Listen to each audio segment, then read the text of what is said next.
I told them, sit around and then we are together.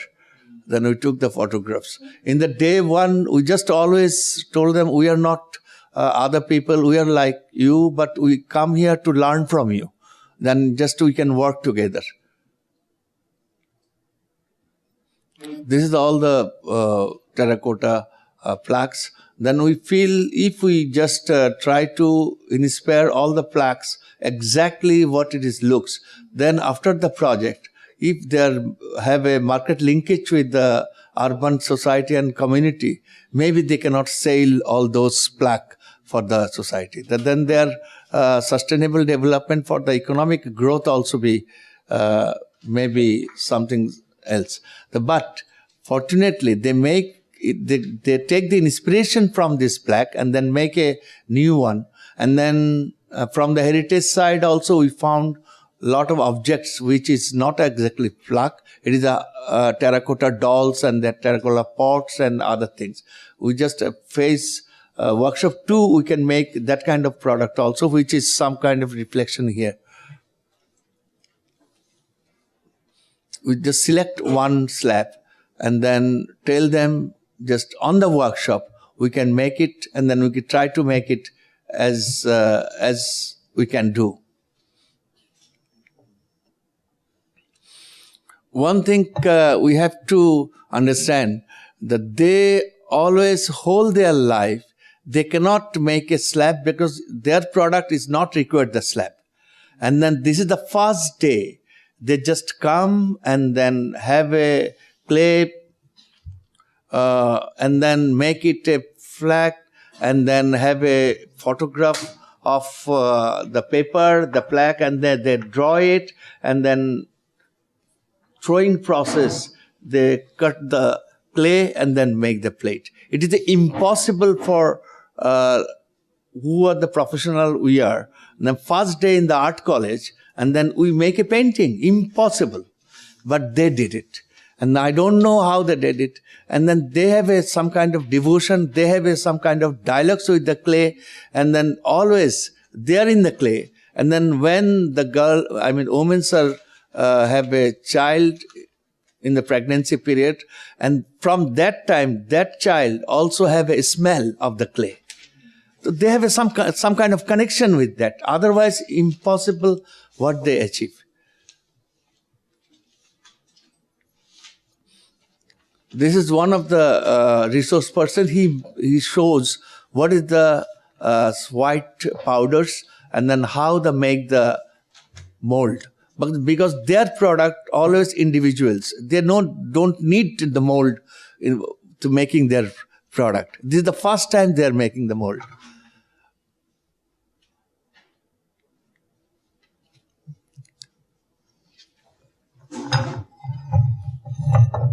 This is the mold they have made. Some of them, they choose this one, and some of them, they choose the human figure. So this is the product. It is in the Paharpur also, in the plaque. But in their first time in their life, they make a pots and they make this. It is impossible, but they did it. And then we take the second workshop. After that, the first workshop is only the plaque, and then making how to make the plaque, and then make a replica of it through the molding process. Then workshop little bit change. Some of them drops and some of the new faces has come. Then one new resource person also we involve, and then there's the other one. And she's a very traditional doll maker, very renowned in the practitioner in the potter's family. And then he's educated designer from the potter's family. This is we are talking about. This all the objects just in the archaeological site get from the Paharpur monastery. You see the lots of dolls, and then there's so many things. In the second phase, we're just making those kind of things. how to make the uh, doll by hand. And in the process, there's the one process of the doll making. You took the clay, soft clay, in the one time, not second time. And then with that, they just put the two fingers and then press it and then move it. And then with this, you cannot add anything. This is that we called in Bengali tepa putul. Tepa means you press it, putul means doll.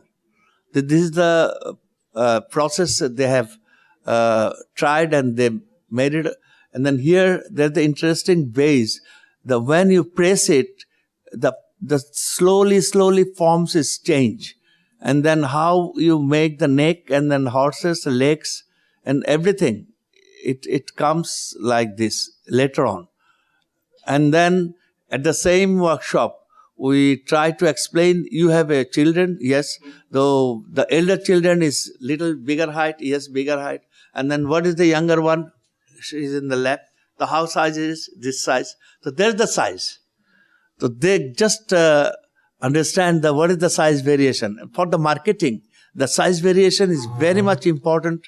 Otherwise, people want to buy one horse like this and one small horse also. This all the participants, end of the day, they're just making a range of terracotta dolls with their mind. We don't dictate them anything. And each and every one dolls is different.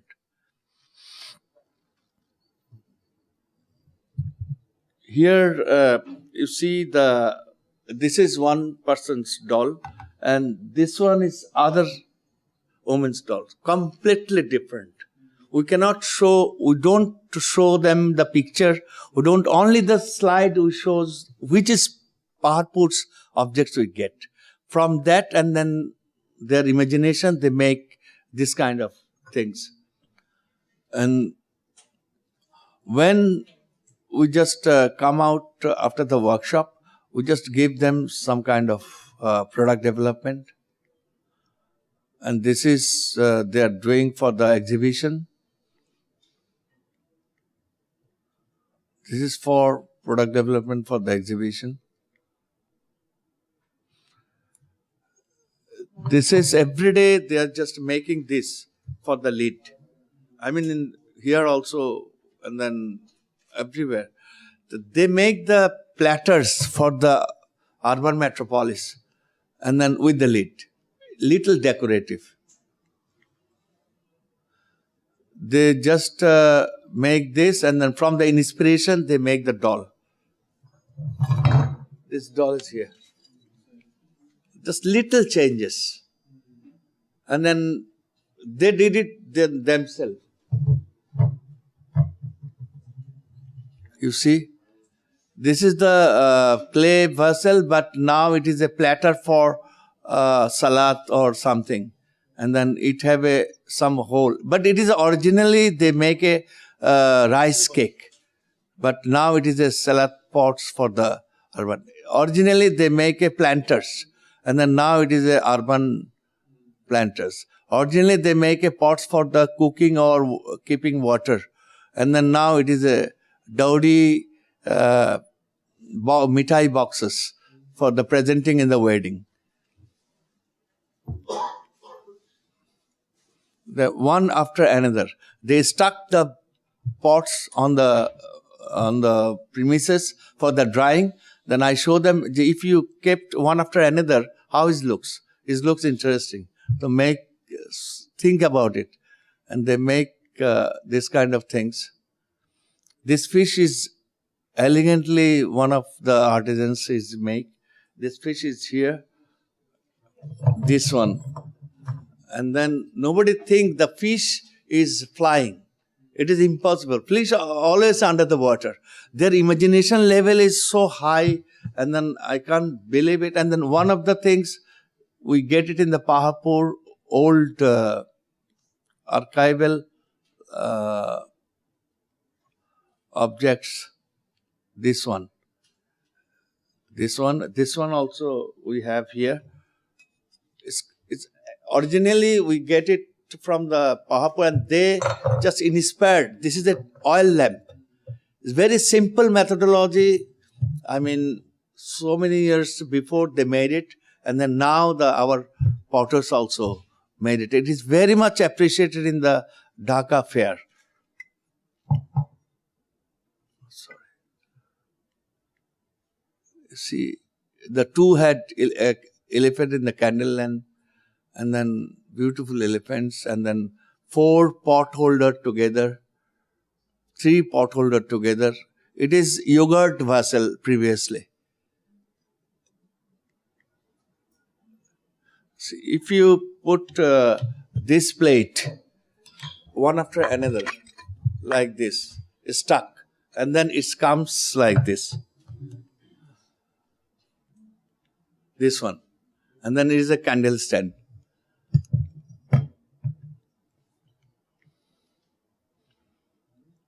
These are the things they made. This is originally they made it as a flower planters, and then they just add after the doll the head and tail and then leg. Then it is a bonsai tops.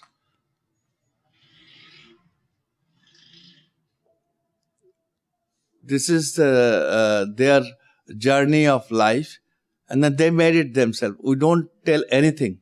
And there's a very interesting elephant. It's also, sorry, I am mistaken always. This elephant is one kind of another, creating another sensation. This one, it is there in their mind. They made it.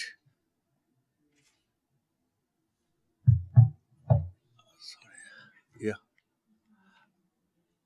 That is, we just make a folder for them. And this is the folder. We just make all the statistics. This is the inauguration on the exhibition. This is the exhibition inside. There's the theme. There's the one God in the universe they believe. Then he make all kind of objects for the daily lifestyle, and then surrounding all the potters. It is like a gallery. What of dignitaries? This is the exhibition.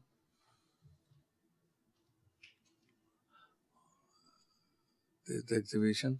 In the beginning of the exhibition, there's the soil is like this.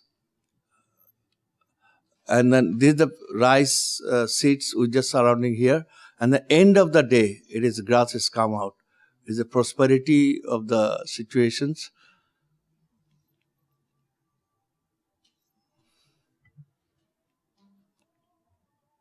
There's a lot of dignitaries and people comes to the exhibition. And this is another exhibition which is a premises side of the Paharpur area. This is the exhibition at the Paharpur site. Exhibition and fair. The achievements is a lot of the things. The most things that they get the national award, one of the participants in the terracotta doll making, and then their objects goes to the Santa Fe USA Craft Fair, and then get the Seal of Excellence benchmark. And then they get now 2 allocation for the selling the items in the Paharpur premises, and then 10 company just work with them, make interest to work with them. And then we are acknowledge all those, their effort and their initiative. We just get the project done.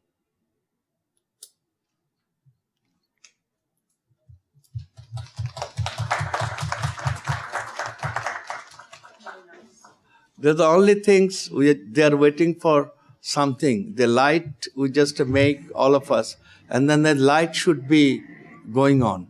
So that's why the strengthening in the skill of the artisans and development artistic contemporary products, it should be inspired by the terracotta plaques of Paharpur World Heritage Site.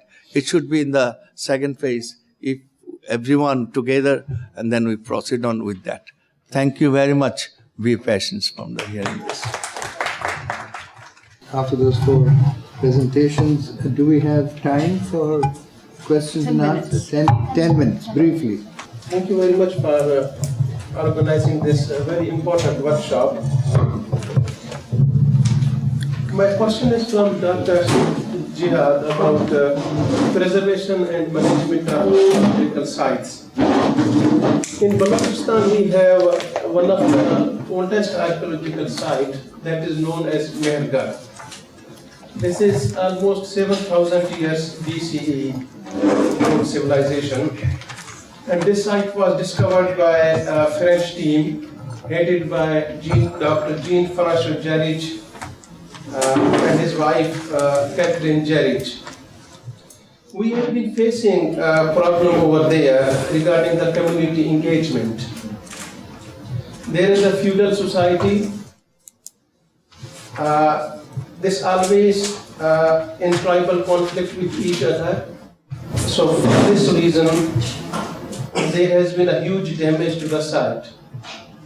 My question is that what kind of techniques, you used there in Jordan for motivating the community to take interest and to mobilize them, and what kind of incentives you gave them to spend their time, energy. This is my question. Thank you for your question. I'll go directly to answer your question. We have 2 main tools. The first tool, the direct and indirect benefits, the incentives. And I'll give an example. In Petra, the World Heritage of Petra, it's a very 264 square kilometers, very huge open site. And the number of vandalism around, it's nothing. And we have 6 different communities around Petra. And there is some conflicts within some communities. But we asked a child inside Petra one question. We told them that the government will remove Petra from south to north. And he started to cry, the child. He said, no, it's my life. Because his daily life inside, he has been raised, and he saw his father, his mother, the whole family revenues from the site itself. So they have to touch the benefits. They have to feel it. They don't need a special scholar like me just to give them 2 presentations and go home and leave and they can have a cup of tea. No. They have to touch, they have to feel these benefits. The second issue, the second tool, raise awareness through the sense of pride of their heritage. You have to work on the youth. We are working on schools from 6th grade, from 4th grade until 10th grade. We are giving them hands-on activities, even visit. We are bringing students from the north. They never seen Petra. Always their cultural come in their books. They are reading about Petra, but we are bringing them down to see the activities. Even there is a program we have called experiential tourism. This is a new term, a new initiative in Jordan.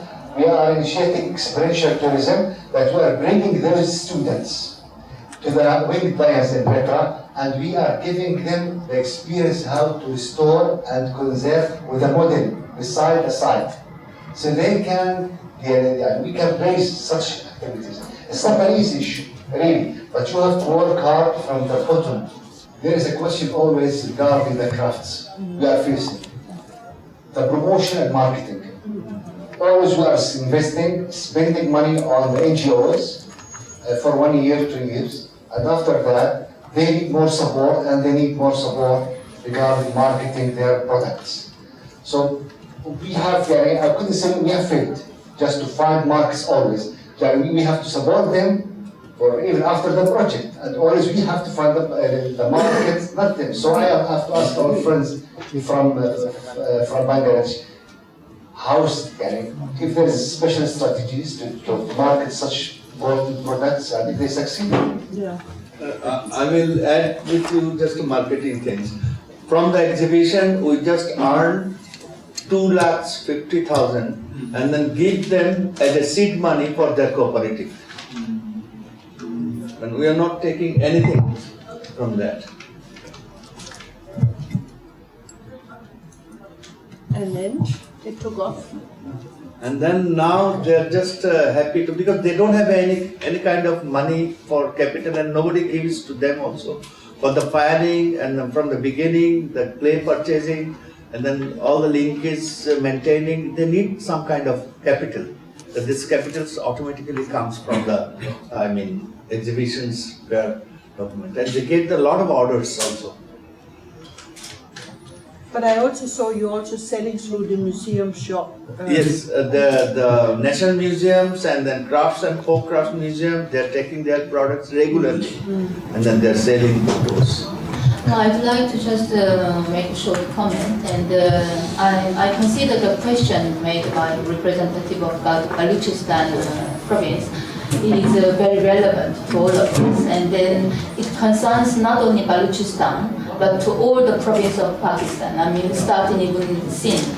And of course, all the questions, we can even start to who are the sometimes local communities. Actually, even wanted to make a question, and in the area like Wadi Ram and vast area, what is also the procedure to identify local communities, etc., etc. So what I want to say, as you know, we have the session 3, which will be intensive and very frank discussion.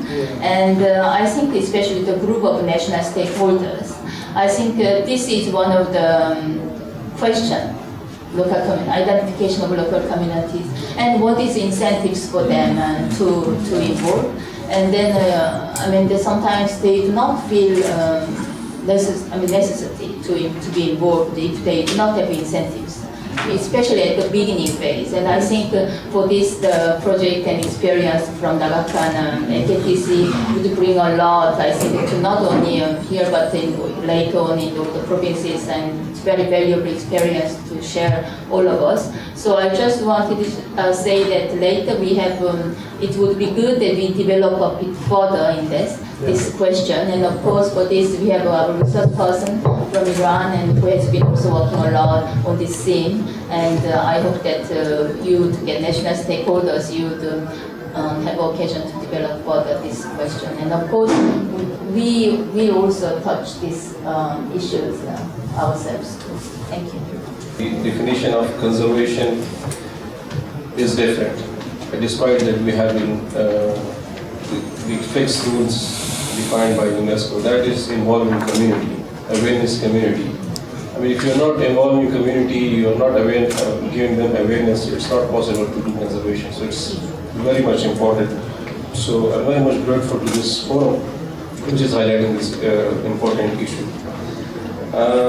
The second is question, I was thinking who's the relevant person, so I think Dr. Lashadi will be the relevant person, because he was at the same time he was a government officer, and now he is practicing conservation and archaeology projects. So I'm basically a professional archaeologist at the same time a government officer dealing with director post as archaeology and museums administrator.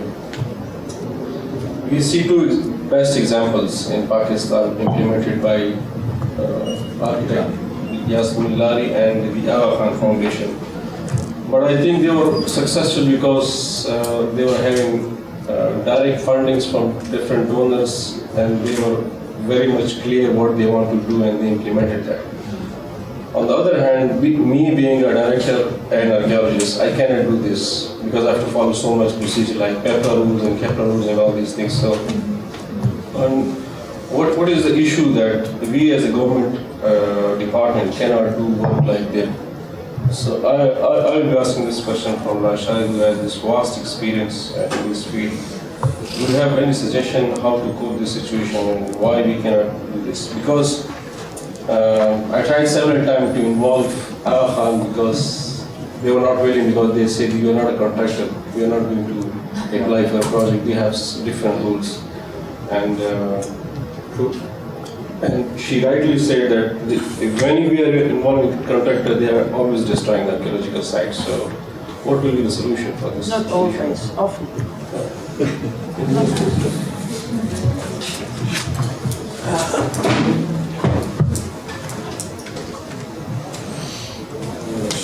Thank you for the question, because this is a very vital thing which we have been actually thinking around, and our seniors and contemporary and our juniors are facing this difficulty. Within our social life and the public sector life, we have seen that there has been an eruption of irregularities which has brought in certain strict mechanisms within the public sector. So it is really beyond anybody to think of something doing supra Petra rules or the provincial regulations. Now what happens is that if we have to undertake any such activity, we have to go according to the book. And the book says that we must either get regular budgetary provisions incorporated within the system, and that is then lesser regulated. And then there is another way of going for the annual development plans, which is rather strictly followed by the Petra rules, because it is not the regular business of the departments, but they then fall within the ambit of planning and development department. We experimented with this. What we did was, in 2010, we brought in one scheme of training the youth for the conservation crafts. And this scheme we presented to the PND department, and then PND was nice enough to include this one within the larger umbrella of Benazir Bhutto Youth Development Program. And then we were objected upon by this program managers that your per training expenditure is higher than the other departments' programs. So we came up with this answer that, look, if you are training people for, say, beautician's course under the Women Development Program, then it is one instructor and one craft. But when we are going for the crafts which are engaging the conventional crafts which are used in architecture and building, maintenance and conservation, these are at least 17 such different disciplines. So we have to engage 17 different, at least 17 different instructors to impart the training. So they agreed to it. And this course was continuously there till 2013. So we were able to train quite a few people. And then there was this, under the regulations, we could overcome the difficulties. And then it was discontinued because of the political change and issues. And the other ambit is, if you want to engage the community, then you have to incorporate within the development program one different sector as well. That is called the training sector. If we are conserving any of the projects, we should from the very beginning give that slot of training within that project. And then an identification of the expenditure which is going to be undertaken should be made clearly. Once you have done this, then there is no hampering of things, then we can go very smoothly with the thing. And we had done this at quite at occasions. Presently we are undertaking one project at Manohar. This is a smaller project. So there is a smaller segment of training also within that. And initially we incorporated this that we'll be able to train 4 of them from the Manohar Island. But then we subsequently expanded the amount of the number of trainees because it became so popular and the results were so good. As Yasmin was telling, that once you bring in the people, they are more enthusiastic, they work with heart, and then they learn quickly. And then they are devoted and they own the project, they own the site, they own their heritage. So this we have experienced. So we enlarged the number of those trainees from 4 to 12, and in the result that we were lesser dependent upon the skillful and semi-skillful laborers. So these became the mainstay of the project. Thank you. Then we have just last comment or question from Mrs. Larry. And oh, there's one more. Sorry. Then we can break for lunch after that. Thank you. But I think someone has really pointed out the most critical factors that are hampering the work on sites, and I think it really requires a very detailed discussion. And of course, Kashari has explained what's being done. But whatever is being done, I think is really not enough considering the scope and the expanse of the sites that they're all having to deal with. Just taking up the issue of how the work is carried out, he's absolutely right. We were very free because we got funding from elsewhere. We're not dependent on the government rules.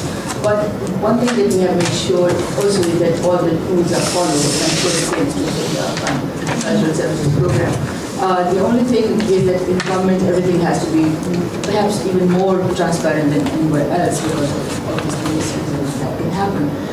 In this, I would like to link up this also with not only conservation of major monuments, but somebody mentioned something about how people want to start saving their own heritage sites, and we have to try to work out a way how we can help them also. So in terms of the government projects where contractors have to be appointed, I think about 3 years ago there was Mr. Awan who was the secretary of and we worked with Transparency International. I happen to be on the board of trustees, and we thought that of course several rules have to be followed, or Petra rules have to be followed. But this can be done that wherever you are actually purchasing material, then you must go out for tender. But on the other hand, if you're using artisans that must be trained and must become part of a regular workforce, that should be done with daily wages or otherwise. And if I'm right, I don't know whether the whole fort of the town, you remember, that it was a UNESCO project, and we did follow this, that we were very careful about how we purchased the material. But on the other hand, it was a whole workforce that was employed directly. So I think we should be looking perhaps on those lines and see what can be done with the finance departments, because you have to get clearance from that. Of course, they have another issue, which is the funds lapse all the time. And there's no way of continuity, which as private sector we don't face. I have no ready-made answer, but I think this could be something that should be thought about. Thirdly, I feel a very important aspect is that we have to empower communities to start looking at heritage sites which are close to them and how they can actually, restore them or take care of them. Right now, taking care means that it's all modernized, or if they were Kashi tiles earlier, there'll be bathroom ceramic tiles, the commercial ones and so on. But there has to be a lot of work done with communities, which we're not even addressing so far.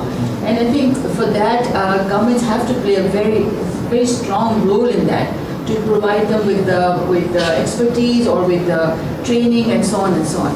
And that brings me to the point of training actually. I'm sorry, but ever since the 19th Amendment, we know that when the federal department was broken up, and even long time before that also, training has not been uppermost in the minds of officials here in this country. And this is something we should focus on, as to how more training can be done, not only really for students and of course involvement, and I think the project from Jordan was excellent, that it's bringing so many stakeholders into the fold, and so on. So we need to see how we start more and more training of people into conservation work, and divide up the conservation from really high-class conservation to other works that are part of it. So if we divide them into segments, there are many parts in which the local communities can take part. But this has to be done as a collective thing, and I think we need to really spend time on this. Thank you for the question. Well, thank you all, the 4 presenters and the subsequent questions and comments. We've had a very interesting and very varied exposition of range of possibilities and work actually being done. Thank you for that. And now you're invited to join for lunch. Thank you. So total aflaj we have 4,112 faraj, and 3,017 faraj are still run, and 1,095 are no more running water. If we talk about aflaj as a culture, we have 5 sites of aflaj are inscribed in the World Heritage.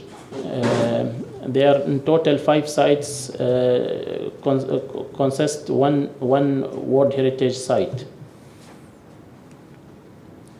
This is the map of Oman. Here most of the aflag concentrate in this area, and we have the 5 aflags are here. We are inscribed in the World Heritage. If we talk about the components of aflaj as a culture, which is consist the OUV of the site, we have water canals, and we have agriculture, and we have human activities, and we have water management practices, and we have also building settlements. Each one of these components, there are a lot of details for each one of these components, but we are not going to concentrate for the details of these components. We will go for the role of local communities. If we talk about the role of the local community in the aflaj management, this is structure showing we have aflaj traditional management actually there in for aflaj. If we see these white rectangles, these are local people, starting Sheikh, who is the boss of the people there, and falaj owners, and we have Wakil, who is the man who is coordinate everything related to the falaj. And we have Arif, he is assistant for the Wakil. And we have what's called Dalal, he is the person who is making the auction for the water. As we will see later, there is auction for the water of the aflaj. And we have Kashir, who is, because there is a market for this falaj, for the water of aflaj, so they have Kashir. And we have also workers. And here, this is representative of government. We have the ministry, which is the Ministry of Municipalities and Water Resources, who are managing the all water resources in country. And you have Wali, who is the representative of government in the local region. Then we have here the judge or court. So any problems coming for the site, first starting from the local people to solve the problem with themselves, especially from Wakil first. If Wakil cannot solve the problem, any problem related with the problem will go for the Sheikh. He will make meeting with the local people, and then after that they try to solve the problem. If the problem become more complicated and not solved, then they will go to the Wali, who is the representative of the government in the region. He tried to make meeting with the old people here and to solve the problem. If not, he can also, Wali can get support from the ministry, technical support. Sometimes he asks for technical support, sometimes also asks for some legal clearance for the problem. If not, they will send all the problem to the ministry. They will try to analyze it legally and technically, and they will make their recommendations. If everybody will agree about what ministry decision taking, it's okay. If not, they are going to the court, which have the final solution. This is the management of aflaj. And if we have the role local community in distribution of falaj water, the most important things we have in aflaj is the distribution of falaj. It's going automatically. Everybody knows how the rule is going for distribute the water. Each one have his own water. And the unit time, you have traditional unit time for the water in Aflaj. We have also auctions of water, and they have recorded everything in a book for the auction, where they are renting or selling the water in specific time. There are also a complex system that the owners extract water parts temporarily for 1 year to rent it in order to get income for falaj maintenance. Sometimes they need some income for the falaj maintenance, so they are taking extract part of the falaj of the water and rent it in that auction and getting the money for the falaj budget. If we talk about the rules of community in maintenance of the Aflaj, okay, we can sometimes we are using falaj budget, so they are giving local people, they give for a contractor to maintenance the falaj. Sometimes they are doing camps by the sport club, by the youth people, they are going and maintenance the falaj. And other third option, they have workers from village, and these workers from village, they are renting from village who want to share in maintenance of falaj, and then they will substitute them, or they are giving them money, or they are giving them part of the water to irrigate their farm.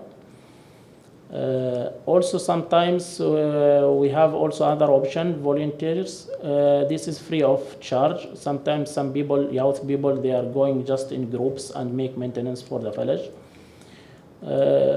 Also they have other options to request financial support from government, and actually this is taking long time to get long procedure.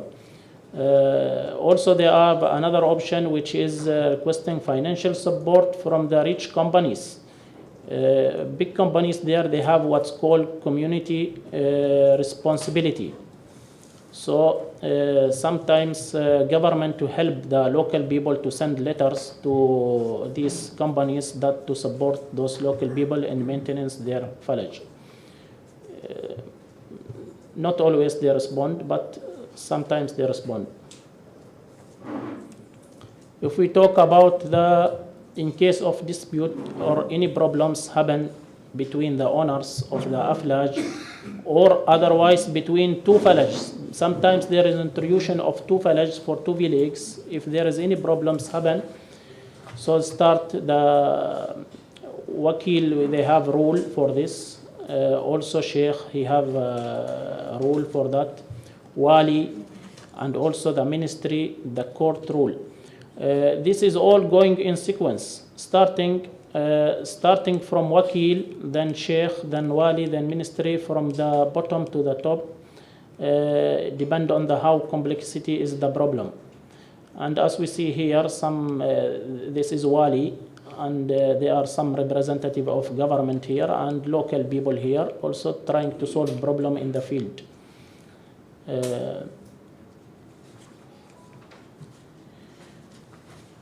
If we going to talk about the local role of local community in the aflaj protection, threats of aflaj, what challenges going to affect the aflaj? If we, according to our experience, there is infrastructure development actually have some effect sometimes on our aflaj. Water pipelines, electricity cables, telecommunication cables, roads, and every time we are spending time to solve these problems because all these pipes and roads and cables are cutting the canals, because the canals are extended to several kilometers. Also, in other hand, we have two parts of communities there. They are divided in two parts actually. One part who are very restricted to the falaj, and they are trying to protect it strongly. And other part, they want the modern development, and they want to the priority of those people is to new development. So sometimes we have clash in between these two teams, but we try to solve the problems that so do not affect the requirement of development for the community and also not affect the village. We have land planning also affects sometimes the village catchment. High pumping of water from the wells upstream the village also affect the water, and the ministry controlling totally this matter, but they cannot depend on the ministry only. We have to get support from the local people. Rainfall shortage also affect the village. The local people rules here in rainfall shortage is to shrink the agriculture area by removing the seasonal crops. Some individual behaviors from local people also themselves, there are sometimes conflicts of the interest affect the village, but we try to solve between themselves. If we go to conclusion, the cooperation between local community and government is very important in protection and management of the World Heritage Sites. The good planning from government for the site very helpful for the local people to apply their role in the World Heritage Site. Establishing legal rules plus community awareness is important to protect the World Heritage Sites. We have to have different level of management in terms of power to deal with the site problems, starting from local community management to the government, then the court. I don't know if this will work also, the link or not. Try it. Okay, leave it. Leave it. And that's all. Thank you very much.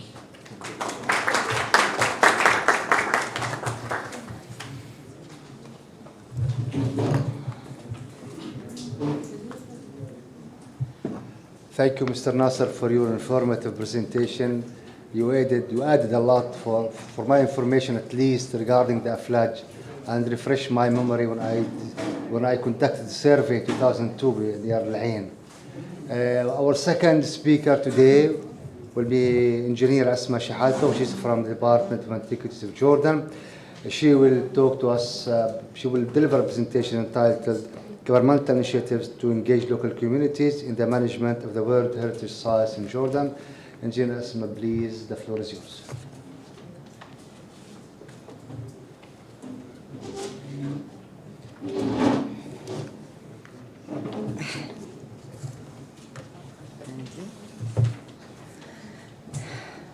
Okay. Almost good evening. Okay.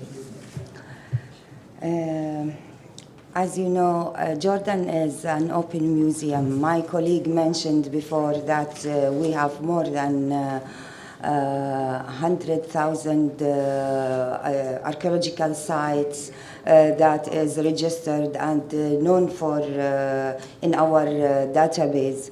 And sometimes the experts said that we have more than 200,000 archaeological sites.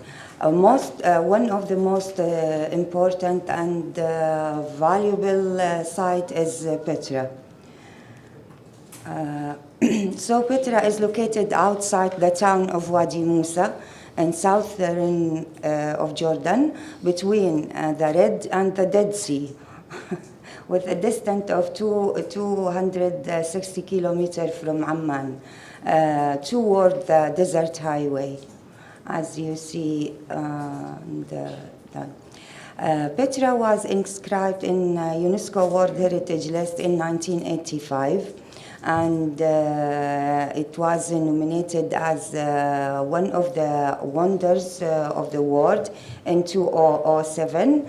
And in 208, Wadi Rum and the Bdul in Petra inscribed on UNESCO as a representative or list of the intangible cultural heritage humanity. Petra city was established possibly as early as 312 BC as the capital city of the Arab Nabateans. Petra was strategically located along major trade routes, acting as a major trading center in the region. The advanced and the ingenious water system enable the locals to move around the desert area of the Arab desert. Petra is located in an unique mountains area in the heart of the desert. The geology of the site is also exceptional with several rock layers that reflected the natural colored rock and pink sandstone mountains. And sometimes they called it the Rose City.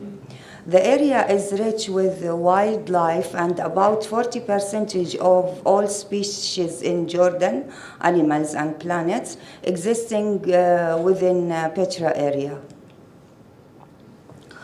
The archaeological park, which include the ancient city across the outer Siq. This is a picture of the Siq. It is a bath which includes significant features like tombs and legend blocks can be seen also.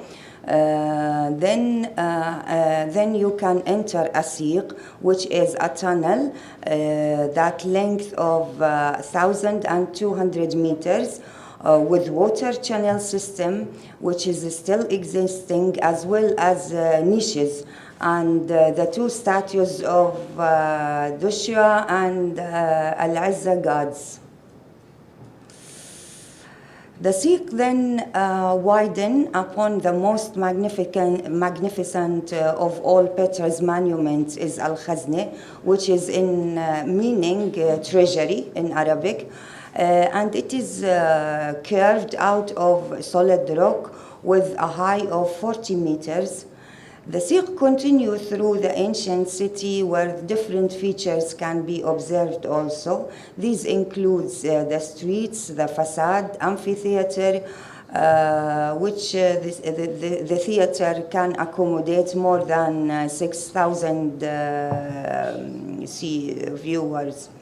There is also the royal tombs, and in addition to that, there is the Colon Street leading to the Temenos, the gateway, which also marked the entrance into the courtyard of the Temenos of Qasr al-Bint, which is also a very important monument in Petra. Other remains also included Nymphium, the Great Temple, Temple of the Winged Lion, Petra Church, Blue Church, with the platform for purposes of giving animal sacrifices. Al-Dair is one of also the most important monuments. It is very huge with 50 meters high and 45 meters or in the opposite side. A big number of tombs also, like the lion tomb, Roman soldiers, also as monuments of and architectural monuments in Petra. These are some pictures that you may enjoy. And this is the map where we started from the beginning.